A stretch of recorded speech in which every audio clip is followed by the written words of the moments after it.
চিত্রে হে রাধারানী, তোমার যুগল চরণে সহস্র কোটি বার নমস্কার। হরে কৃষ্ণ ভক্তিমতী মা এবং পিতা, আপনাদের অতুল চরণে সহস্র কোটি বার নমস্কার। আমি অধম অজ্ঞানী, আমার কোনো সাধন ভজন নাই। কৃপা করে অধমের মুখ থেকে দুটো কৃষ্ণ কথা যদি বলতে যাই, আপনারা দয়া করে আশীর্বাদ করেন অধমরে। আমার মতো নরধম এই জগতে আর কেউ নাই, তাই আপনাদের আতুল চরণে সহস্র কোটি বার নমস্কার। কৃষ্ণ যার কাছে জগৎময়, একমাত্র কৃষ্ণ কথা তারই মুখে শোভা পায়। অর্থাৎ তিনি দেহ, মন, যৌবন সব কিছু গুরু নৈবেদ্যে দর্শন করেছেন। আমি আপনাদের কাছে বলে যাই, ৮০-৮৪ লক্ষ পরে নিতে হয় সাধের মানব জনম। আমি হয়তো এই যে প্রথম মানুষ্য জনম লাভ করেছি বিদায় আমার ভিতরে সেই অসুরের গুণাগুণগুলো এখনো যায়নি। তাই আপনারা ভগবানের কাছের ভক্ত, আপনাদের পদে অনন্ত গঙ্গার প্রবাহিত হয়। আমাকে ওই ভক্তির গঙ্গায় আমার মতো নরধমকে অবধান করে গড়ে তোলেন, এই রইল সাধুগুরু বৈষ্ণবের পায়। আজকে বিশ্ব ব্রহ্মাণ্ডে আকাশে বাতাসে প্রতিধ্বনিত, যার পরিণতি পাবার জন্য যে ধনের লাভের আশায় মুনি ঋষিরা দিন থেকে দিনান্তরে, মাস থেকে মাসান্তরে, বৎসর থেকে বৎসরে ধ্যানে মগ্ন হয়, সেই পরম পুরুষকে কখনো কামনার সুতোয় বেঁধে হৃদ মন্দিরে আনা যায় না। প্রেমের সুতোয় বাধার তরে ভগবান তার মুখরিস্থ বাণী শ্রীমদ ভাগবত গুরুকে জগৎকে প্রদান করেছে, যাতে পথশ্রীতে মানুষ আবার পথ ফিরে শ্রী গোবিন্দ রাতুল সন্ধ্যে আত্মসমর্পণ করতে পারে। শ্রীমদ ভগবত গীতা, এই শ্রীমদ ভগবত গীতা ভগবান থেকে আগত, তাই নাম হয়েছে ভগবত। এই শ্রীমদ ভগবত নিষ্পন্ন হয়েছে গৈধাতি থেকে। এর আবির্ভাব গান গাওয়া। আজ থেকে ৫,২৩৪ বছর আগে ভগবান শ্রীকৃষ্ণ কুরুক্ষেত্রের ময়দানে বসে জগৎকে প্রেমের বাসারে ভাসিয়ে যাওয়ার জন্য তার প্রিয় সখা অর্জুনকে এই শ্রীমদ ভগবত গীতা দান করেছিলেন। এটা যখন শ্রীমদ ভগবত গীতা দান করেছিলেন, এটা তখন গীতা ছিল না, এটা ছিল গীত। গীত অর্থ হচ্ছে গান। কেন হয়েছিল গীত? কারণ গীত শব্দ হচ্ছে তিনটি, গ, দীর্ঘই আর ত। গতে হয় গভীর, দীর্ঘশয় ঈশ্বর, তথায় তথ্য, গভীর ঈশ্বর তথ্য। এই গীতকে আকার দিয়া মাতৃস্বরূপ সত্তা করেছে। কারণ যখন এটা গীত ছিল, এটা ছিল পুরুষ গীত, যখন এটা আকার দিয়ে হলো তখন এটা হচ্ছে মাতৃস্বরূপ। কারণ মাতৃকৃপা ভিন্ন এই জগতে কোনো সন্তান বড় হতে পারে। এই কারণে গীতাকে মাতৃস্বরূপ সত্তায় উপনীত করেছে। শ্রীমদ ভগবত গীতা। শ্রী অর্থ কি? পরম সুন্দর। মদ অর্থ কি? গুণাগুণ। ভগবত কি? ঐশ্বর্য।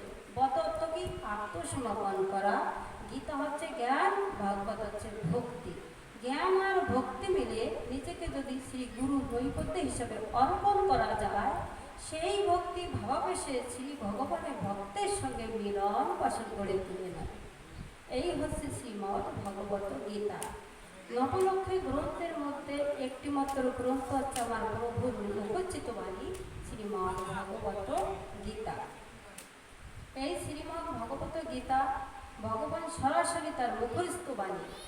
এই শ্রীমদ ভগবত গীতা 18টা অধ্যায়, 716। আমার ভগবান শ্রীকৃষ্ণ 575টা শ্লোক লিখেছে, আর অর্জুন লিখেছে 84টা, আর সঞ্জয় লিখেছে 40টা, এবং ধৃষ্টরাষ্ট্র লিখেছে একটি মাত্র।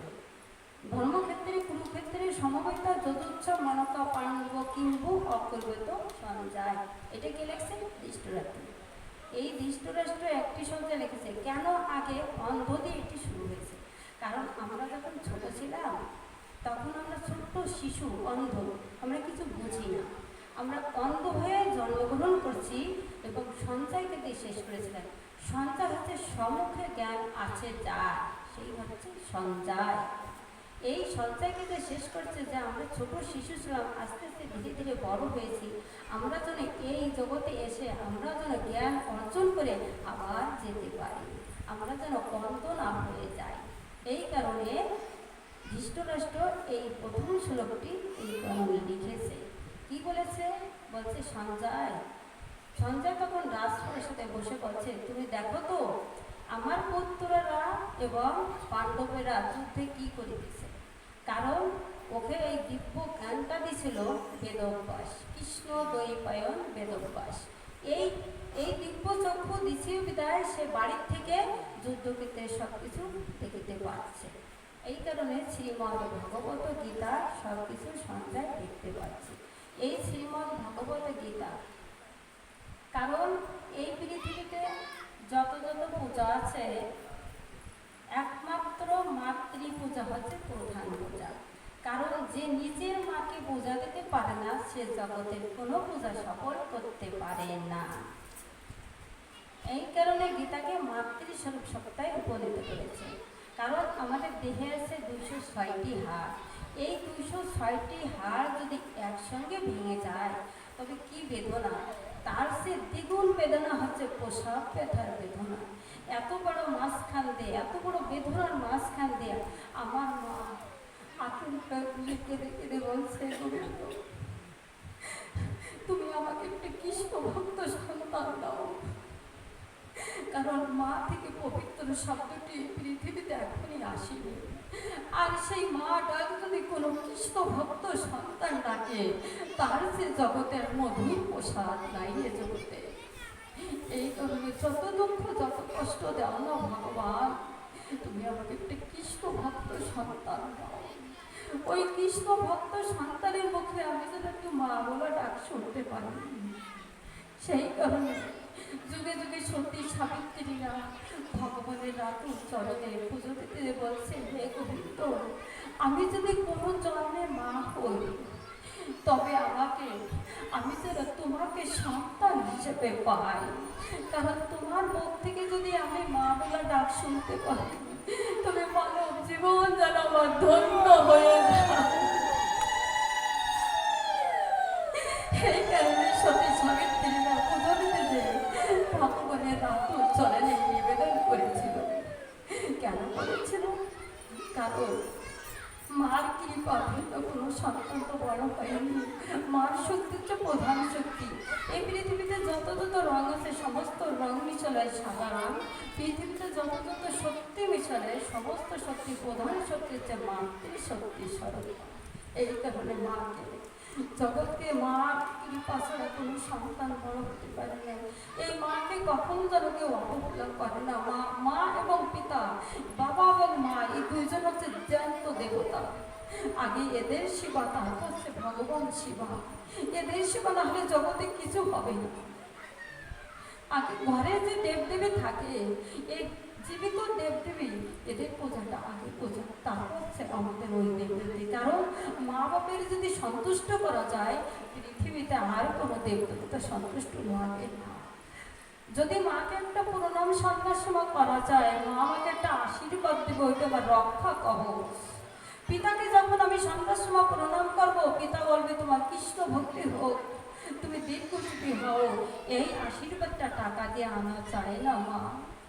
এটা মার কৃপা থেকে, মার মুখ থেকে যে বদন থেকে যে কথাটা হয়ে ওঠে আমার রক্ষা, আমার কোনোদিন কোনো বিপদ হবে না। কারণ আমি যদি দূর দেশেও থাকি আমার মোবাইল লাগে না, আমার মা জানতে পারে আমার সন্তানের জন্য কি করছে। এখন তো মোবাইলে বলে ফোন করে, কিন্তু আমার মার মোবাইল লাগে না। মার অন্তর আর সন্তানের অন্তরে একই অন্তর। যার এই পৃথিবীতে মা নাই সেই ছাড়া বলবে না এই দুনিয়া কাকে হারাই ফেলছি পৃথিবীতে। মা বাবা জানতো আমার গুরুজনকে আমি হারাই ফেলেছি, আমি কাঙাল হয়ে গেছি। মা বাবার মধ্যে আপন কেউ নাই। মা যখন 10 মাস 10 দিন আমাকে গর্ভে রেখেছে কত কষ্ট না ভোগ করেছে। মা নিজে না খেয়ে সন্তানকে কিভাবে খেয়েছে। মা কত কষ্ট করে পরের বাড়ি ঝিলের কাজ করে ভিক্ষা করে সেই সন্তানের মুখে দুটো অন্ন তুলে দিচ্ছে। আজকে সেই সন্তানের যদি আমি অবহেলা করি, আজকে সেই মাকে যদি আমি ঘৃণা করি, তাহলে আমার বৈকুণ্ঠ স্থান নেই। এই কারণে মাকে, গীতাকে মাতৃস্বরূপ সত্তায় উপনীত করে হয়েছে। কারণ মীরাবাই একদিন বলেছিল যে তুমি জিয়াকে বলো জীব গোস্বামীর সাথে আমি একটু ভাগবত কথা আলোচনা করবো। জীব গোস্বামী বলছে, দেখো আমি তো 7টা পর্দার আড়ালে থাকি, আমি কোনো মেয়ে মানুষের মুখ দেখি না। তুমি মীরাকে এই কথা যে বলো। যখন এই কথা মীরাকে বলেছে, মীরা বলছে হয়তো ওনার কোথাও ভুল হচ্ছে, বলে আমি পুরুষ মানুষ, কোনো মেয়ে মানুষের মুখ দেখি না। তুমি যে বলো ও কোন দেশের পুরুষ? একমাত্র এই বিশ্বের অনাদির আদি একমাত্র ভগবান শ্রীকৃষ্ণ হচ্ছে পুরুষ, আর সবাই হচ্ছে প্রকৃত। উনি কোন দেশের পুরুষ যে মেয়ে মানুষের মুখ দেখে না? যখন জীব গোস্বামীর কথা এই কথা বললো, জীব গোস্বামী দৌড়ে দৌড়ে আসে, বলে মা তুমি পারবে একমাত্র তোমার ভাগবত প্রেম দান করতে, এই ছাড়া জগতের মাতৃ কৃপা ছাড়া আমার ভাগবত প্রেম হবে না। এই কারণে জীব গোস্বামী কি করলো, মার চরণে আসে প্রণাম করলো, মীরার চরণে আসে। তো মা কত উঠতে, একটা ঘরে যদি খুঁটি এবং ছাদ, মা বা বাবা, একবারে যদি খুঁটি আর ছাদ না থাকে সে ঘরটার কি অবস্থা হয়? যে গৃহে মার বাবা নাই সেই ঘরটা কি অবস্থা হয়? সেই ঘরে কোনো কোনো মূল্য নাই। কারণ আমার জীবিত জ্যান্ত দেবদেবী নাই, আমি কাকে প্রণাম করব? এই যে আমরা গীতায় যে 18 বার ভারত বলে সম্পাদন করেছে না গীতায়। ভারত কেন বলেছে? কারণ গীতার ভারত আর এই যে ভারত, উড়িষ্যা ভারত, বিহার ভারত, এই ভারত এক না। কারণ ঋষিপাল গর্ভে শকুন্তলা ঔরসে যে ভারত জন্মগ্রহণ করেছিল, সেই ভারত কি করছিল? ছোট থাকতে একটা হরিণ নিয়ে হরিণ শিকার, হরিণকে পালতে পালতে পালতে পালতে পরের জন্মে সে হরিণ হয়ে জন্মগ্রহণ করেছিল। তার নাম হচ্ছে জড় ভারত। এই সেই জড় ভারতের কারণে হয়েছে ভারতবর্ষ নাম। কারণ ভারত হচ্ছে ভক্তির দেবতা, ভক্তিমাতা। ভারত হচ্ছে ভক্তিমাতা। এই ভারতে ধর্ম বেশি, ভক্তি বেশি, এই কারণে ভারত মাতা বলেছে। আর গীতা যে 18 বার অর্জুনকে ভারত বলেছে, এই ভারত আর সেই ভারত এক ভারত না। কেন বলেছে? গীতায় বলেছে ভারত, ভা মানে কি? জ্ঞান, আর রত মানে আসক্তি। জীব যখন জ্ঞানের প্রতি আসক্ত হয়, প্রতিটি জীব যেন ভারত হয়ে যায়। সেই কারণে অর্জুনকে বলেছে, অর্জুন বারবার বলছে তুমি ভারত। কেন বলছে? এই এক কারণে। কারণ অর্জুন নাম কেন হয়েছে? ভগবানের হৃদ মন্দির যে অর্জন করছে নাম হয়েছে অর্জুন। নারদ একদিন বলেছিল, ঠাকুর আমার চেয়ে বড় ভক্ত বুঝিয়ে জগতে নেই। বলছে কি? হ্যাঁ নেই, তাহলে তুমি শোনো। অর্জুন একদিন ঘুমিয়েছে, অর্জুনের প্রতিটা লোমকুশ দিয়ে কৃষ্ণ নাম বেরোচ্ছে। সৃষ্টিকর্তা ব্রহ্ম পঞ্চমুখে নাম করে, আমাদের একটা মুখ দিয়েছে, আমরা এই নাম না করে আন কথা মান কথা বলা বলি করি। মা তাহলে আমাদের কত নাম করার দরকার। নাম করতে করতে দেহটা এমন করতে হবে, কৃষ্ণ নাম করতে করতে মার্জন করে শুদ্ধ করতে হবে। কারণ ভগবান দেখতে তোমার বৃন্দাবন যা লাগবে না, ভগবান হৃদ মন্দিরে আছে। ভগবান কি বলেছে? আমি শ্বেতপথরের মন্দিরেও থাকি না, আমি ওই তোমার ওই ঋষির মন্দিরেও থাকি না, পাথরের মন্দিরে থাকি না, আমি আমার নিজ করা মন্দিরে থাকি, আমার হৃদ মন্দিরে আমি থাকি। ভক্ত যদি ডাকে আমি থাকতে পারি না। ভক্তের কৃপা হলে ভগবানের কৃপা অবশ্যই হবে। এই কারণে কেন আমরা সাধু সঙ্গ করি? আগে ভক্তের কৃপা, তারপর ভগবান কৃপা। যে ভক্ত গোবিন্দ দর্শন পেয়েছে, যে পেয়েছে, আগে তার চরণ ধরতে হবে। তার কৃপা হলে ভগবানের কৃপা অবশ্যই হবে। আমার থেকে আমার নাম বড়, নামের চেয়ে আমার ভক্ত বড়। ভক্ত থেকে যে ভক্ত প্রতিনিয়ত লক্ষ লক্ষ নাম করে, সেই ভক্তের চরণ শ্রীপদ, তার চরণে ধুলি যদি একবার মস্তকে নেওয়া যায়, সঙ্গে সঙ্গে আমার কৃষ্ণ প্রেম এসে যায় ওই ভক্তের চরণ। এই কারণে সবাই আমরা ভক্ত সঙ্গ করি। আচ্ছা, যখন অর্জুন 18 দিন যুদ্ধ করছিল কুরুক্ষেত্রের মাঠে, না ওই কুরুক্ষেত্রের মাঠে যে রথটা নিয়ে যুদ্ধ করছিলেন, ওই রথটার নাম হচ্ছে কপিল ধ্বস্ত। এবং শ্রীকৃষ্ণর যে ঘণ্টাটা ছিল, ওটা ছিল 60 কেজি ওজনের ঘণ্টা। এবং শ্রীকৃষ্ণের যে শঙ্খটা ছিল, ওটা ছিল পঞ্চজন্য।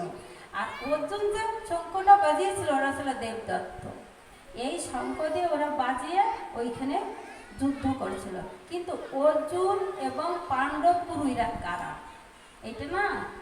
আচ্ছা, রাজা শান্তনী হচ্ছে মা গঙ্গার স্বামী, শান্তনু রাজা। এবার মা গঙ্গার স্বামী শান্তনু রাজা বিয়ে করে প্রথম মা গঙ্গা দেবীকে। যখন গঙ্গা দেবীকে বিয়ে করবে তখন বলছিল গঙ্গা যে আমার একটা শর্ত আছে স্বামী, আমি যা বলবো তুমি কোনোদিন নিষেধ করতে পারবে না। বলছে কি তথাস্তু তাই হবে। গঙ্গার রূপ চেহারা দেখে শান্তনুও ভুলে গেছে। এবার বিয়ে করার পর যে সন্তানটি হয় ওইভাবে ভাসিয়ে দেয়, আর স্বামী কিছু বলতে পারে না। যখন ভীষ্ম দেখলে ভাসিয়ে দিতে গেছে তখন বলছে গঙ্গা বলে আর তোমার সঙ্গে আমার সংসার হবে না, তুমি আমার প্রতিজ্ঞা ভঙ্গ করে ফেলেছ। তখন মা গঙ্গা চলে গেল। এবার কি করবে শান্তনু রাজা? উনি নদীর পাড়ে আসে ঘুরতে, ওখানে দেখছে সে সত্যবতীকে। ওই সত্যবতী হচ্ছে ধীবরের মেয়ে, জেলের মেয়ে, পালিত মেয়ে। ওই মেয়ে ওকে দেখে, ওটা হচ্ছে কৃষ্ণ দৈপায়ন বেদব্যাসের মাতা, পরশুরামে হচ্ছে পিতা। কৃষ্ণ দৈপায়ন বেদব্যাস কেন হলো? কারণ পরশু যখন সত্যবতীর সঙ্গে মিলন করছিল রোদ দুপুরের সময়, তখন ওখানে করা যায় না বলে উনি মন্ত্র দিয়া অন্ধকার দিয়া উনি ওই ভোর দুপুরের সময় মিলন করার পরে সঙ্গে সঙ্গে কৃষ্ণ দৈপায়ন বেদব্যাস সন্তানটি হলো। কারণ ওর গার রং ছিল কৃষ্ণ বর্ণ, এই কারণে বলছে কৃষ্ণ দৈপায়ন। দৈপায়ন করেছিল ওখানে দ্বীপের পর, দ্বীপের পর। আর বেদব্যাস কেন বলেছে? উনি বেদকে চার ভাগে খণ্ড করেছে, গেল বেদব্যাস। এই জন্য কৃষ্ণ দৈপায়ন বেদব্যাস। ওই সত্যবতীকে বিয়ে করে শান্তনু রাজা। তখন বলছেন যে বিয়ে তো করবো, তোমার যে প্রথম সন্তান আছে রাজ অধিকারীর সন্তান হবে ভীষ্ম, আমার সন্তান তো হবে না। তখন ভীষ্ম যখন এই কথা শ্রবণ করলো, ভীষ্ম বলল মা আমি 300 দিককার অঙ্গীকার করেছি, আমি জীবনে কখনো বিয়ে করবো না, আমার যে ভাই হবে এই ভাই হবে রাজপ্রাসাদের অধিকারী। এই কথা যখনই সত্যবতীকে বলল তারপর বিয়ে রাজি হলো। বিয়ে করার পর সত্যবতীর গর্ভে দুটো সন্তান হলো, একটা হচ্ছে চিত্রগঙ্গা, একটা হচ্ছে বিচিত্রবীর্য। ওই বিচিত্রবীর্য হচ্ছে দুটো সন্তান, একটা হচ্ছে ধৃষ্টরাষ্ট্র, একটা হচ্ছে পাণ্ডু।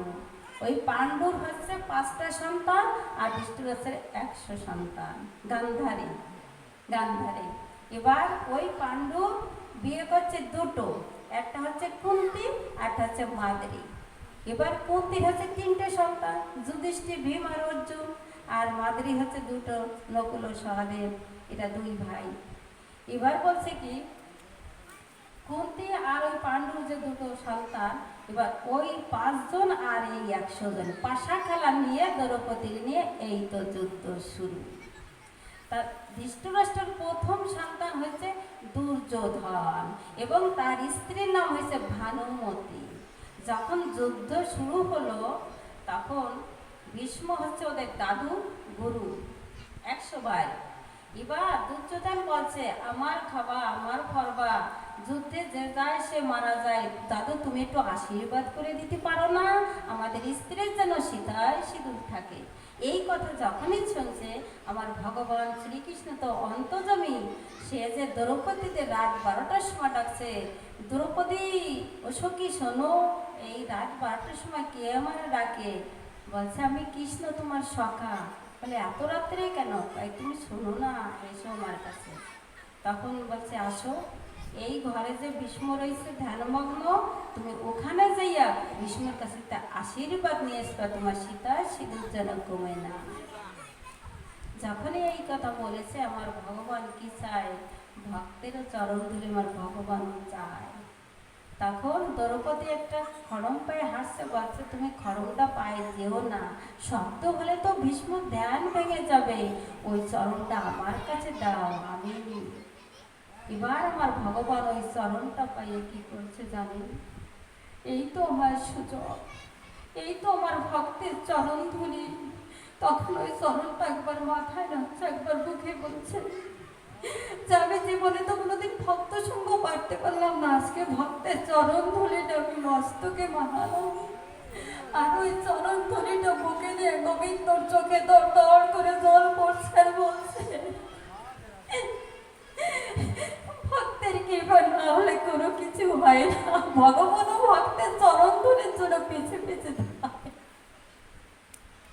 দ্রৌপদী বলছে কি, প্রভু তুমি ও কি করো সখা? বলছে আমি কিছু করছি না, তুমি জানো না। যখন রাত 12টার সময় টিপ টিপ আলো ভীষ্ম ধ্যানে, তখন বলছে তথাস্তু, মনে করেছে এই বুঝি সেই ভানুমতী, তথাস্তু তোমার সীতার সিঁদু রক্ষায় হয়ে থাকবে। এই বর নিয়ে দ্রৌপদী চলে আসার সময় ধরা খেয়েছে। কে তুমি? চুরি করে বর নিয়ে গেলে? আমার ভগবান কি পারে, ভক্তের জন্য সে কি পারে। ভগবানের মতো আপন এই জগতে আর কেউ নাই। ছেলে দেখো, মেয়ে দেখো, এই জগতে কেউ নেই ভগবানের মতো আপন। এই যে আমরা তুলসী রানীকে আমরা এই করি, আচ্ছা মা তুলসী বিন্দে, গোবিন্দর এত কৃপা তুলসীর পর, বিন্দে চিনালে মানে এতই পিয়েছি। এই যে 36 ব্যঞ্জন বর্ণ রান্না করার পরে একটা তুলসী যদি না দিই, গোবিন্দ প্রসাদ গ্রহণ করে মা? করে না? করে না। তাহলে এই 36 ব্যঞ্জন রান্না করার পরে গোবিন্দ একটা তুলসীর পত্র যদি না দিয়ে গ্রহণ করে, তবে আমাদের এত বড় একটা দেহ আমরা যদি তুলসীর মালা কণ্ঠে না ধারণ করি, গোবিন্দ কি করে আমাদের স্পর্শ করবে? জয় গৌর, হরি বল, হরি বল। মা বলো মা। আর এই আমি যেদিন চলে যাব, আমার পিতাই যে চলে যাচ্ছে, আমি বলছি মা তুলসী, এই জগতে আমার মা বাবা তো কেউ যাচ্ছে না আমার সঙ্গে, আমার ছেলে মেয়ে কেউ যাচ্ছে, চিতায় যাচ্ছে কে? একটা তুলসী যাচ্ছে, 4টে খুঁটি যাচ্ছে, আর যাচ্ছে একটা কলস, আর কলসিতে রয়েছে তিথি অপ তেজ মুরুক বোম, 5টি উপাদান দিয়ে তৈরি কলসিটা। আমাদের দেহটাই 5টি উপাদান দিয়ে তৈরি। এবার ওখানে যাচ্ছে একটা কুড়াল, ওই কুড়ালটা কি করে মা? ওই কলসিকে, ওটা তো আত্মা, ওই কলসিকে পিছন দিয়ে দিয়ে দেয়। পিছন দিয়ে ভাঙে কেন? কারণ মৃত্যু যে কোনো সাল তারিখ দিয়ে আসে না, যে কোনো মুহূর্তে আসতে পারে। মৃত্যুর কোনো সাল তারিখ নেই, যখন তখন মানুষের মৃত্যু হতে পারে। যেমন প্রকৃতির রাজার 7 দিন পরে তার সর্প দংশনে মৃত্যু হবে বিদায়, সে গঙ্গার তীরে 60,000 মুনি ঋষি নিয়ে ভাগবত কথা আলোচনা করছিল যে আমি মৃত্যুর এই 7টা দিন পরে আমি যেন 7 দিন বসে খালি গীতা ভাগবত শ্রবণ করে ভিতরে নিতে পারি, তাহলে আমার বৈকুণ্ঠ ধাম হয়ে যাবে। মা সে তো জানে 7 দিন পরে তার মৃত্যু, কিন্তু মা আমরা তো জানি না আমাকে কখন কারো মৃত্যু। তা এই কারণে মা শ্বাসে নিঃশ্বাসে কৃষ্ণ নাম করতে হবে, কারণ কৃষ্ণ ছাড়া কোনো গতি নাই। একমাত্র অনাদির আদি ভগবান শ্রীকৃষ্ণ হচ্ছে আসল, ওখানতে হয়েছে শাখা পুরুষাখা। ওই গুড়ায় যদি জল ডালা যায়, সমস্ত দেবদেবী খুশি হয়ে যায়, আর কিছু লাগে না। তা এই শ্মশানে যখন নিয়ে যাচ্ছে আমাদের তুলসী পিয়াকে, এবার তুলসী পিয়াকে রেখে বলছে কি, হে তুলসী পিয়া, আমি তোমাকে আমার মার কাছে রেখে গেলাম, কারণ আমাদের দেহটা হচ্ছে সূক্ষ্ম, সূক্ষ্মময় দেহ, অন্ধকারময় ফল। এই অন্ধকারময় ফল, সূক্ষ্মময় দেহ, কত দূর দূরান্ত ফল আমরা কেউ জানি না। তবে আমার মার পরনয়ন খুলে দিয়ে শ্রী গোবিন্দ রাতুল চরণে একটু পৌঁছায় দিও মা তুলসী, তোমার কাছে আমার এই নিবেদনটা রইল। এই বলে শ্মশানে চিতায় তুলসীটা রেখে আসলো। তাহলে মা আমি এত বাড়ি গাড়ি টাকা ব্যাংক ব্যালেন্স ছেলে মেয়ে সুন্দর বউ স্ত্রী স্বামী কত কিছু করেছি, কেউ আমার সাথে সাথেই হয়েছে? কেউ তো হয়নি। হয়েছে কি? শ্রীকৃষ্ণের প্রেয়সী তুলসী। তবে তুলসী যদি আমার সাথে সাথেই হবে, তুলসীর কেন আমি ভালোবাসবো না? তুলসীর কেন আমি কণ্ঠে ধারণ করব না? যদি কেউর কণ্ঠে তুলসী এবং তিলক থাকে, আমি ব্যাসাসনে বলছি, আমার ভগবান শ্রীকৃষ্ণ গীতায় বলেছে ওই ভক্ত কখনো নরকে যাবে না। ওই ভক্ত যম মহারাজ সেও বলেছে ওই ভক্তকে আমি কখনো নরকে দিই না, যদি কোনো ভক্তের তুলসী এবং তিলক তার কণ্ঠে থাকে। আর ওই ভক্ত যদি মৃত্যু হয় মা, তবে শুকনো যে তুলসীর কাঠ আছে না, ওইটা চিতায় 1 বিন্দু ঘি দিয়ে দিলে ওই ভক্ত ভগবত প্রেম করে বৈকুণ্ঠ ধামে পৌঁছায় যাবে। তুলসীর এত মহিমা। আচ্ছা, কেউ কেউ বলে যে তুলসীর মালা কণ্ঠে নিয়ে মিথ্যে কথা বলা যাবে না, এরকম আছে তো ভক্তরা। আচ্ছা, তুলসীর মালা কণ্ঠে নিয়ে যদি মিথ্যে কথা না বলি, তাহলে কণ্ঠে না নিয়ে কি মিথ্যে কথা বলছি না? বলো বাবা, বলছি। কেউ বলে আমি ব্যবসা করি, কেউ বলে আমার এই কথা বলে। বাবা, তুমি যত যে যা কিছু করো না কেন, সবই করো, কিন্তু মালাটা গলে থাকবে, কারণ মালা আছে বিদায় বোঝা যায় একজন ভক্ত, একটা কৃষ্ণ ভক্ত। আর যদি হরিণ মালা নয়, বোঝা যায় হরি ভক্ত। যদি বেলের মালা কি নেয়, বোঝে শিব ভক্ত। হ্যাঁ,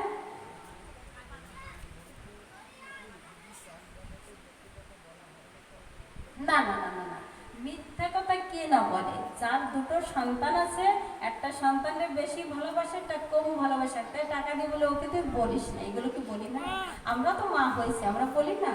অবশ্যই মা দুটো সন্তান থাকলে অবশ্যই বলতে হবে, কেউ এভাবে পারবো না।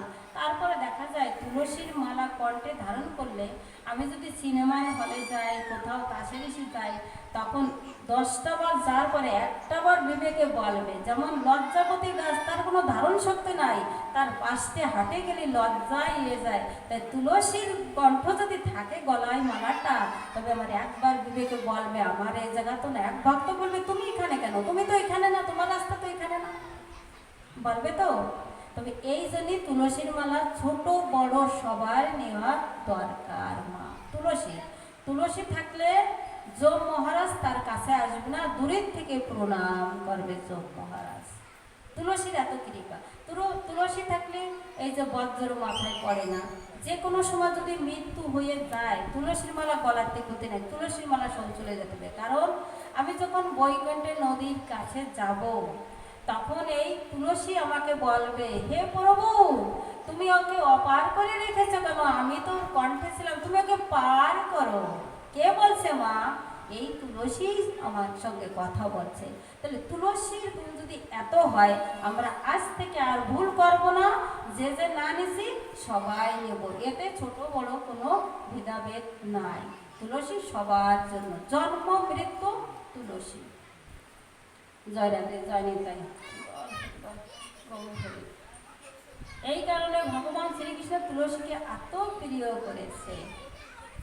তুলসী জাগানে যদি যায়, তুলসী যদি রোপণ সেবন 9ভাবে আগে সেবন করা যায়। তুলসীকে সকালবেলা স্নান করে একটু জল দেওয়া যায়, সেচন করা যায়। হ্যাঁ, ওখানে যদি তুলসীকে যদি 4বার প্রদক্ষিণ করা যায়, তবে মাতৃহত্যা, পিতৃহত্যা, মৃত্যুহত্যা সব কিছু খণ্ডন হয়ে যায় তুলসীকে 4বার প্রদক্ষিণ করলে।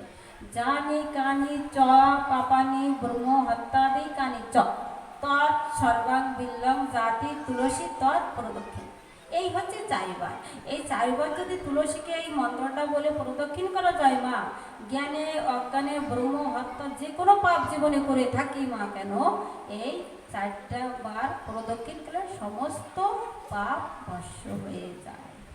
এই কারণে তুলসী এত প্রিয়। জয় রাধে, জয় নিতাই।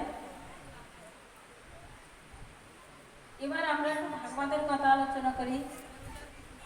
এবার আমরা একটু ভাগবতের বলি, আলোচনা করি। তুলসী বললাম তো এত সময়। জয় রাধে, জয় নিতাই। ভাগবত ভ গ ব আ ত। ভাগবতের কয়টি অক্ষর? 4টি অক্ষর। আচ্ছা, ভাগবতের 4টি অক্ষরের যে মহিমা, না জানি এর ভিতরে কি মহিমা আছে, তাই না? ভগবত, ভগবত, ভগবত। ভতে কি মা? ভতে ভগীরথী গঙ্গা।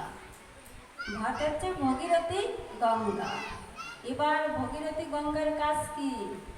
ভগীরথী গঙ্গায় স্পর্শ, দর্শন, শ্রবণ যাই করে না কেন আমাদের পাপ ধৌত করে, তাই না? এবার ভতে ভগীরথী গঙ্গা যদি স্পর্শ দর্শন করলে হয়, তবে গঙ্গা স্নান, গঙ্গা তো আমরা এখানে পাবো না মা? পাবো? এখানে কি গঙ্গা আছে? গঙ্গার আছে কোথায়? নবদ্বীপ। এবার আমরা যদি ভাগবতে গঙ্গার কৃষ্ণ নামের স্রোতে যদি আমরা স্নান করতে পারি, তবে আমরা কি করবো জানো? ওই ওই যে ভগবানের চরণ অমৃত ধোয়া থেকে যে সত্য নাসিনী পাদকী গঙ্গা এসছে না, ওর থেকে কোটি কোটি গুণ হবে এই ভাগবতী ও গঙ্গা। আমরা যদি এখানে গাঢ় কর্ণ কি মানে, মানে এক মন দিয়া এই কৃষ্ণ নামটা এক মন্দির ভিতরে ঢুকোতে হবে, বাইরে কোনো শব্দ শোনা যাবে না। ভিতরে ঢুকোতে পারলে তাহলে আমরা এই ভাগবতে গঙ্গায় স্নান করলে তাহলে আমরা ভগবত চরণে ভগবত ধামে ফিরে যেতে পারবো। কারণ এখানে আমরা গঙ্গা পাবো না, গঙ্গা পাবো না। আর এই ভাগবতে গঙ্গা উপর দিয়ে নিচে দিয়ে সব জায়গাতে নগরে গ্রামে সব জায়গায় যেতে পারে। ওই গঙ্গায় আমরা আসতে পারবে, আসতে পারে, আমার বাড়ির কাছেও আসতে পারবে না, কিন্তু ভাগবত গঙ্গা সব জায়গায় যেতে পারবে। আচ্ছা, আমরা যখন গঙ্গা স্নান করি, তাই না? গঙ্গা স্নান করলে কি হয়? আমাদের দেহটা শুদ্ধ হয়, হ্যাঁ। কিন্তু আমরা গঙ্গা স্নান করার পরে দেহ শুদ্ধ হয়, মন কি শুদ্ধ হয়?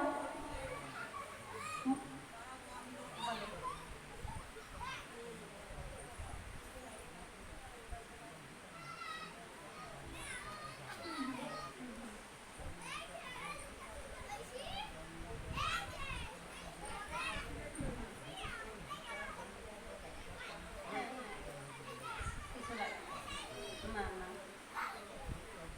হ্যাঁ, এই কারণে বলেছে মা গঙ্গা স্নান করলে আমাদের দেহ শুদ্ধ হয়, মন কি শুদ্ধ হয়। আচ্ছা, গঙ্গা স্নান করলে এমন হয় যে আর কোনোদিন পাপ করবো না, এমন কি হয়? না, গঙ্গা স্নান করলে হস্তি স্নানের মতো হয়ে যায়। কারণ গঙ্গা স্নান করার পর আসে আবার হস্তিরা, কিন্তু স্নান করার পর আসে ধুলোমাকি গড়ায় আবার, না? আমরা গঙ্গা স্নান করার পরে এসে পুনরায় কিন্তু আবার পাপে ধৌত করি, করি না? আবার পাপে লিপ্ত হয়ে যায়। কিন্তু গঙ্গা স্নান করলে আমাদের দেহ শুদ্ধ হলো, মন কিন্তু শুদ্ধ হলো না। কিন্তু এই মন শুদ্ধ করার জন্য কি করতে হবে মা? একবার ভাগবতে গঙ্গায় আমার শ্রবণে ডুব দিতে হবে, তাহলে যদি মন শুদ্ধ হয়। আচ্ছা, গঙ্গা স্নানে লঞ্চ ডুবি জাহাজ ডুবিতে মারা যায়, কিন্তু ভাগবত গঙ্গায় লঞ্চ ডুবি জাহাজ ডুবিতে মরে না মা। এখানে কি হয়? ভাগবত গঙ্গায় যদি একবার ডুব দেওয়া হয় তবে ভাগবত চরণ পেয়ে শ্রী গোবিন্দ রাতুল চরণে পৌঁছায় যায়। এই হচ্ছে ভাগবতীয় গঙ্গা। একদিন পার্বতী কি বললো জানো মা? পার্বতী বলেছে শিবকে, বাবা ভোলানাথকে বলেছে, এই যে লক্ষ লক্ষ লোক যে গঙ্গা স্নান করেছে এরা কি সবাই পূর্ণ? এখন বলছে পার্বতী তুমি দেখবা তলি, আসো তলি। যখন শিব কি করছে মা? একটা মরার লাশ হয়েছে, মানে অসুস্থ শরীর ধারণ করছে, আর আমার পার্বতী ওই পাশে বসে বলছে, গঙ্গার ঘাটেই বসেছে, বলছে তোমরা যে যাও না কেন আমার স্বামীকে যদি একটু তুলে দাও, হ্যাঁ, এই ঘাটে তোমরা বসে আছো, একটু সরে যাও, সরে যাও, আমরা কিন্তু কত লোক গঙ্গা স্নান করছি, আমি তো তুলতে পারছি না, তোমরা যদি কেউ পূর্ণ থাকো তবে আমার স্বামীকে শোবে, পূর্ণ না থাকলে আমার স্বামীকে শোবে না।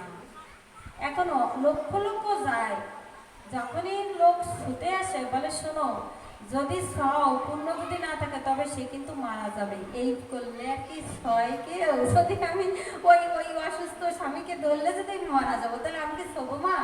শোবো না। তখন এইভাবে অনেক লোক চলে গেল।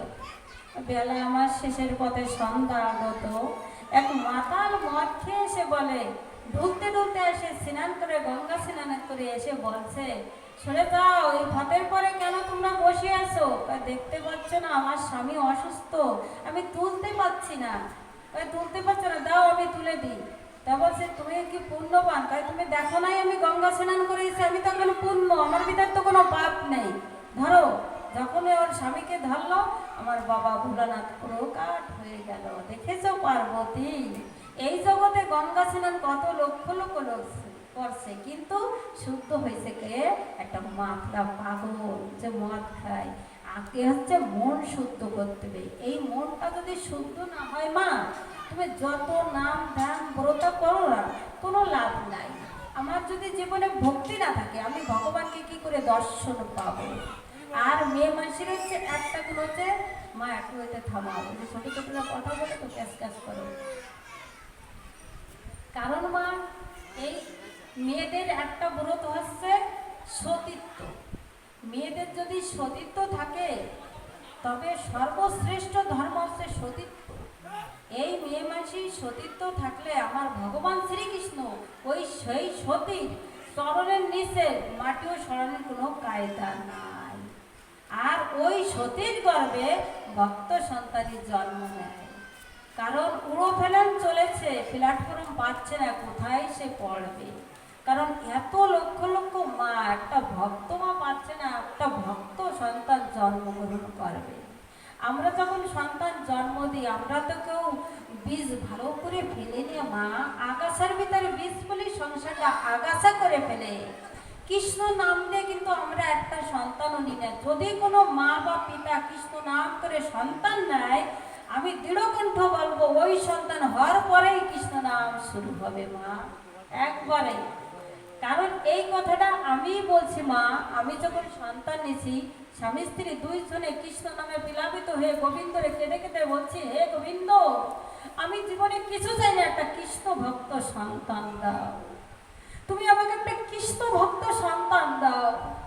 এইভাবে কেঁদে কেঁদে গোবিন্দর কাছে 7টা বছর বৈষ্ণবে চরণ ধরি করে ভিক্ষা চেয়েছে একটা কৃষ্ণ ভক্ত সন্তান। আমি ডাক্তারও চাই নাই, ইঞ্জিনিয়ারও চাই নাই, মাস্টারও চাই নাই, ওদের জন্ম দিয়া আমি সিঁড়ির নিচে ঘুমাতে চাই না বাবা, আমি একটা ভক্ত সন্তানের মা হই। কেন? একটা কৃষ্ণ ভক্ত সন্তান যদি কোনো তার গোষ্ঠীতে জন্মগ্রহণ করে 14 কুল তার উদ্ধার হয়ে যায়। এই কারণে আমি কেঁদে কেঁদে গোবিন্দরে 7টা বছর কাঁদিয়া ভগবান শ্রীকৃষ্ণ এসে বলে, এই তোর কৃষ্ণ ভক্ত সন্তান। যখন মা হলো, যখন 1.5 মাস পেটে হলো, তখন সমস্ত দেবদেবী এসে আমার রশি পেলায় হাত দেওয়ার বলে, তুই কৃষ্ণ ভক্ত সন্তানের মা হবি। সন্তান যখন 4 বছর পদার্পণ করছে, বলে মা আমার জপমালা দাও, মালা জপ করবো। আমি বলছি তুই এইটুক বাচ্চা মালা জপের কি বুঝবি? কয় তুমি এগোয় যাবো, আমি পিছই থাকবো, তুই এগোনের পিছনের কি বুঝিস রে বাবা। তখন কোলে করে ওরে আমি কেঁদে রয়েছি। আমি বলছি 7টা বছর কাঁদি, তুই কেন আসিস না? কয় মা অনেক দূরের পথ হেঁটে আসবো তো। ভাবা যায় ওর কথাগুলো। সেই 4 বছর পদার্পণ শেষ হলো, তখন ওরে জড়াই কোলে করে ওর বাবারে বললাম, ওর বাবা তখন চাকরি করতো, বললাম তুমি অফিসে নাকি তোমার ছেলের জন্য একটা জপমালা নিয়েছো, ছেলে তো আমাকে থামতেছে না কান্না। তখন ওর বাবা একটা জপমালা শোধন করে বৈষ্ণব কাছে এনে দিয়ে বলে, মা তুমি আমার কৃষ্ণ নামটা শিখাই দাও, আমি কি করে নাম করবো। 16 নাম 32 অক্ষর ওই সন্তানরা আমি বলে দিলাম। আমার আঁচলটা ধরে ধরে 2200-2300 নাম করতে করতে গাজা গাজা করে বেরোতো। বলছো মা দেখো এতগুলো টেনেছি। এই করার পরে কিছুদিন পরে বলে, মা আমারে দীক্ষা দাও। বলছে তুমি কি নিমাই হবা? বুঝেছি তুমি বুঝে আমাকে ছেড়ে চলে যাবো, আমার আর কেউ থাকবে না, চলো। ওই সন্তান বলছি, বাবা এখন দীক্ষা দেওয়া যায় না, 8 বছর না হলে তুমি বীজ মন্ত্র পারবা না। তখন 8 বছর হলো, ওরে কৃষ্ণ মন্ত্রে দীক্ষা দিলাম। দীক্ষা দেওয়ার পরে বলে, মা আমি গীতা পাঠ করবো। ওই সন্তান গীতা পাঠ করা শুরু করে। প্রতিদিন সন্ধ্যার সময় ওর বাবাকে প্রণাম করে, মাকে প্রণাম করে, আমি আমার স্বামীকে প্রণাম করি। কারণ এই জগতে প্রণাম উঠে গেছে, কোনো সন্তান তার মা বাবাকে সন্ধ্যার সময় প্রণাম করে না। প্রণাম করে যেদিন বিয়ের দিন, বিয়ে যদি করতে চায় প্রেম করে আনলে তো করা লাগে না। আর করে কোন দিন? যেদিনকে মার মৃত্যু হয় সেদিন শেষ প্রণামটা করে দেয়। মা এই যে শেষ প্রণাম করে, এই যে শেষের প্রণাম করে দিলাম মা, জীবনে তো কোনোদিন তোমার চরণে একটু ছুঁয়েও দেখো। আজকাল প্রণাম নাই। এই কারণে মাই পারে তার সন্তানকে পথে নিতে, মাই পারে তার স্বামীকে স্বর্গে নিতে। একটা মেয়ে মানুষ যদি একটা সংসারে ভালো হয়, সেই সংসারে আর কিছু লাগে না। সেই মেয়ে মানুষ স্বামী মাতাল হলেও তাকে ভালো পথে নেবার চেষ্টা করে মেয়ে মানুষ। যে গৃহে মেয়ে মানুষ ভালো হয় সেই গৃহে লক্ষ্মী বাস করে মা। আর যে গৃহে বলে চলো মিঠুন চক্করে বই দেখতে যাই, সন্ধ্যার সময় আনি আমরা টিভি দেখি, ছেলের একটা মোবাইল দিয়ে বলি তুই এই নিয়ে থাক আমি আমার মতে থাকি, বলি সেই গৃহে তো ভাগবত প্রেম সন্তানটা পাবে না মা, সেখানে রাধারানীর বাস হবে না। এই কারণে আমরা প্রতি গৃহে গৃহে জ্বলছি। কি কারণে জ্বলছি? আমাদের কর্মফলে আমরা ঢুকছি একে ভগবানের তরিতে, শুধু খালি খালি তোমার কর্ম তুমি ভোগ করেছো, এ তো ভগবানের কেন দোষ দাও? পূর্ব জন্মের যে কর্ম করেছো সেই কর্ম হিসেবে তোমার স্ত্রী হয়েছে তোমাকে জ্বালাচ্ছে, আর যে স্ত্রী ভালো আছে তার স্বামী হিসেবে সেই কর্মের ফল ভোগ করছে। যদি ছেলে মেয়ে দুইজন, স্ত্রী স্বামী দুইজনই ভালো হয়, তবে ওই গিরে এমন একটা সন্তান দেশে গাড়ি বাড়ি সব শেষ করে ফেলছে মদের বোতল খেয়ে খেয়ে, সংসারটা একবার তছনছ হয়ে গেছে। ওমা, একটা বছরে কয়বার সাধু সঙ্গ করো, কয়বার বৈষ্ণব সেবা দাও, কয়বার ভাগবতের লোক আনো, 4-5টা বছর হয়ে যায় মার গৃহে দেখি না দুটো ভক্ত একটু ভাগবত সেবা দেয়, দুটো ভক্ত একটু চরণ ধুলি নেয়। ওই সন্তানটা কি করে শিখবে আমার মাই ধর্মপথে ধর্মের কাজ করে? আর ওই গৃহে কি হয়, শ্মশান হয়ে যায়, ওখানে কোনো লক্ষ্মী দাঁড়ায় না, ওখানে অশান্তির বসবাস হয়ে যায়, শেষ পর্যন্ত শ্মশানে পরিণত হয়। কারণ আমরা সব টাকা দিতে পারি, কিন্তু যখন আমরা একটা ভাগবত বাড়িতে আনি তখন আমাদের কোনো রোজ আর কাজ থাকে না। দিদি কোথায় দেব, পয়সা করি কোথায় পাই? যদি সপ্তাহে ওদিনে মাংসটা ঠিক মতো আনি এবং কোনো জামাই মেয়ে থাকলে ওদিনে টাকাটা ঠিক মতো খরচ হয়, ভক্ত সেবায় পায় না মা। এই জন্যে ভগবান বলছে আমি ধনীর গৃহে থাকি, বড় লোকের গৃহে থাকি না। কারণ আমি দেখেছি অনেক দেশে পাঠ করেছি, প্রায় গরিব যারা তারাই ওদের ভক্তি বেশি, তারাই ভালোবাসে বেশি। কিন্তু যারা একটু বড় লোক হয় ওরা সব কিছু দেয়, কিন্তু ভক্তি থাকে না মা। ভক্তি যদি না থাকে ভগবান কি করে থাকবে বলো? ভক্তি কোথায় থাকে জানো মা? ভক্তি কিন্তু বৈকুণ্ঠে থাকে না, ভক্তি থাকে ভক্তের হৃদয়ে। ভক্তি যার, ভগবান তার। এই জগতে ভক্তি না থাকলে ভগবানকে বাঁধা যাবে না।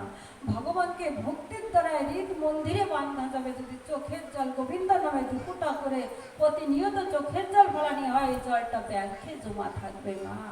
আমি যেদিন বৈতরণী নদীর ঘাটে যাবো, এই যে আমার কত ভক্তরা আজকে বসে বসে যে ভাগবত কথা শ্রবণ করছে, কোনো না কোনো জন্মে একদিন না একদিন পূর্ণ হবেই হবে।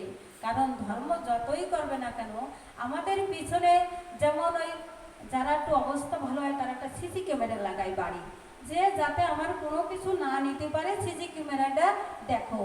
ও মা, তোমাদের পিছনে যে সিসি ক্যামেরা 4 লাগানো রয়েছে, এটা কি বোঝো মা? চিত্রগুপ্ত, বিচিত্রগুপ্ত, দুর্গাপুত্র, গণেশ, ওদিকে আবার সরস্বতী মা লিখছে, তাহলে 4টে সিসি ক্যামেরা আমাদের পিছে আছে। আমাদের যেদিন মৃত্যু হবে, মৃত্যু 3 মাস আগে যম মহারাজের কাছে এই ফাইলটা চলে যাবে। ফাইলটা যাবার পরে আমরা যখন ওখানে যে পূর্ণ মানুষ হব, টিভির পর্দার মতো আমার ভগবান শ্রীকৃষ্ণ ওখানে বসে আছে, যম মহারাজ ওখানে আছে, আর চিত্রগুপ্ত ফাইলটা দিয়েছে বাবা যম মহারাজের কাছে। দেখো এই যে সেই ফাইল। চিত্র মানে ছবি, গুপ্ত মানে গোপন করা, গোপন করে তোমার ছবিগুলো যে তুলে এনেছে, এখন তুমি স্বইচ্ছায় দেখতে পারবা জীবনে কি কি অন্যায় অপরাধ করেছো। আমাকে বলেছো, আমি কিছু করি নাই, কিন্তু ভগবানের খাতায় কিন্তু আর মান নাই। জয় রাধে, জয় নিতাই। এবার ওই ফাইলটা যখনই আমার বাবা যম মহারাজ একবার যখন ফাইলটা উল্টেছে, দেখেছে আর কোথাও কোনো লাল কালির দাগ ছাড়া কোনো সাদা কালির দাগ নাই। কারণ জীবনে সংসার নিয়ে, বউ নিয়ে, ছেলে মেয়ে, স্ত্রী নিয়ে আমার করে রয়েছি। জীবনে কোনোদিন সাধু সঙ্গ করি নাই, দুটো ভক্ত নিয়ে বাড়ি কোনোদিন একটু সেবা দি নাই। আমার কত বছর যায়, কোনোদিন দুটো ভক্ত আমার গৃহে আনি নাই। এই যে মা নামযজ্ঞের অনুষ্ঠান করি আমরা, অনেক টাকা দিয়ে আমরা আনি। মা, এটা তো দূরের আগুন না। যদি ঘরের আগুন না নিবানি হয়, দূরের আগুন নিবায় বাড়ি সেই আগুনে পরিণত হব না। আগে হচ্ছে গৃহের আগুন নিবতে হবে। সন্ধ্যার সময় ছেলে মেয়ে স্বামী স্ত্রী নিয়ে হাততালি দেয়া ওদের নাম সংকীর্তন করে শিখাতে হবে। এইটা হচ্ছে গৃহের আগুন। আর মাঝে মাঝে ভক্তদের আনি ওখানে একটু ভাগবত পাঠ দিতে হয়, যাতে আমার গৃহটা শান্তি থাকে। কিন্তু আমরা কত রোজগার করি, একদিনের আয়টা কিন্তু রেখে দিলি কত কত পয়সা লাগে। এই ভাগবতে কি বেশি পয়সা লাগে? লাগে না মা। এবার যখন চিত্রগুপ্তর কাছে খাতাটা গিয়েছে, এবার বলছে তুই দেখ আমি তোরে কোথায় পাঠাবো। এই জগতে তুই যে অন্যায় অপরাধ করেছিস, 84 লক্ষ পরে একটা মানুষ্য দেহ পেয়েছিস, দেহ পেয়ে কি করেছিস? যখন ভোর আরতি 4টের সময় হয়, বদন ভরে কি একটু হরিনাম কৃষ্ণ নাম করেছি না? কোল বালিশে জড়িয়ে ধরে আরো ঘুমিয়ে আছি। ওখানে সমস্ত দেব দেবী চলাফেরা করে, সকালের হাওয়াটা ঠান্ডা লাগে। কেন লাগে? ওই হাওয়াটা যদি গায়ে লাগা যায়, কৃষ্ণ ভক্ত কৃষ্ণ প্রেম হয়। ওই ভোর আরতি করি নাই, আজকে বনের পাখি পাখি তারাও সকালবেলা কুচু কুচু করে ডাকিছে না মা, তবে আমি ঘুমায় আছি। আমি কোনোদিন একটু নামও করি নাই, এখন আমি কোথায় যাবো বল মা? আমি তো ধরা খেয়েছি এবার শেষে জালে। এত চমৎত ছেলে মেয়ে বই কিছু মিছে কথা বলেছি, কিন্তু এখন যে ধরাটা খেয়েছে, এখন আমি কোথায় যাব? এখানে আমার মাও নাই, মাসি নাই, কেউ নাই, কেউ সুপারিশ করবে না, ওকে ছেড়ে দাও। এখানে যম মহারাজের কাছে পড়ে গেছি, জীবনে আর ছাড়ার কায়দা নাই। এত সুন্দর দেহে পেয়ে, এত সুন্দর বদন পেয়ে যদি কৃষ্ণ নাম হরিনাম জীবনে নাই করতে পারলাম, মানুষ জীবন আমার বৃথা হয়ে গেল না? তবে বদন পেয়েছি হরিনাম করার, কিন্তু করি নাই। এত সুন্দর কর্ণ কর্পেটের নাম কর্ণ পেয়েছি, কোনো গান শুনবো, শুনি নাই।